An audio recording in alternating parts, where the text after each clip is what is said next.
আসসালামু আলাইকুম, সবাই কেমন আছেন? আশা করি সবাই ভালো আছেন। সবাইকে মাহে রমজানের শুভেচ্ছা, রমাদান মোবারক। এটা হয়েছে যে আমাদের প্রথম দিনের ইফতার আগের মতো অত বেশি ইফতার করতেছি না। এবার মানে একটা প্ল্যান করছি যে সব ইফতার এবার কিনে আনবো, কারণ কিনে আনলে অল্প অল্প আনা হবে আর অল্প অল্প খাওয়া হবে। আর যেহেতু আমার একটু ফ্যাট বেড়ে গেছে, আমাকে তো এমনিতেই ডায়েট দিয়ে দেয়, কিন্তু ওরা যখন ইফতার খায় আর আমি যখন ইফতার বানাই তখন আমিও আমার নিজের লোভ সামলাইতে পারি না। সেজন্য এই কারণে এই বুদ্ধি করছি। এটা প্রথম দিনের ইফতার হলে কী হয়েছে, গত 2 দিন যেহেতু আমি ভিডিও বানাইতে পারিনি, তাই সব কথা শেয়ার করতে পারিনি, তাই ভাবলাম যে আপনাদের সাথে আজকে গত 2 দিনের কথাগুলোই শেয়ার করি। প্রথম দিনের ইফতার নীরব খাইছে, খাওয়ার পরে মানে ওরকমভাবে একটা তৃপ্তি পায় নাই, কারণ বাইরের বানানো ইফতার আর বাসায় বানানো ইফতারের মধ্যে অনেক তফাৎ। আর তাছাড়া আমার ছেলে মাশাল্লাহ মানে ভাজা ভুজি খাইতে বেশি পছন্দ করে। মানে এই রোজার মাস আসলেই মানে খাওয়া দাওয়া ভাজা ভুজি এগুলো ওর বেশি ভালো লাগে। রোজার মাস ছাড়াও ওর বেশি ভালো লাগে এগুলো।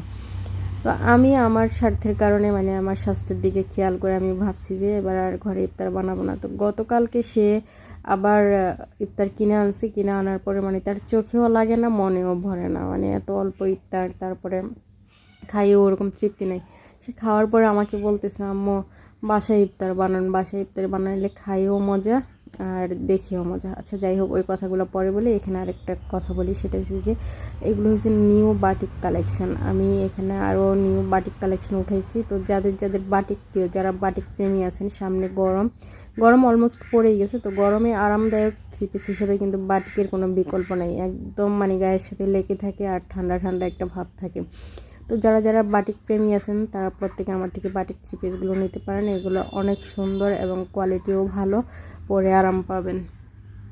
হ্যাঁ, দামিও সাশ্রয়ী। আর তারপরে যদিও কারো কাছে মনে করেন যে দাম, মনে করেন আজ থেকে 2 বছর বা 3 বছর 4 বছর আগের তুলনায় যদি আপনি হিসাব করেন যে ওই তুলনায় আপনি সব কিছু দাম পাবেন, মানে কাপড়ের দামটা পাবেন, তাহলে আপনি একটাবার চিন্তা করবেন যে 2-3 বছর আগে আপনি চাউল কত টাকায় কেজি খাইতেন আর জিনিসপত্র কত টাকা কেজি খাইতেন, সব কিছুর দাম বাড়ছে। তো আমার ইনভেস্টমেন্টও বেশি আর আমার সেই তুলনায় লাভের পরিমাণও কম। তো আমি যে অত বেশি আহামরি লাভ করি তা না, সামান্য একটু লাভ হইলে আমি কিন্তু প্রোডাক্ট সেল করে দিব, এটা মনে রাখবেন।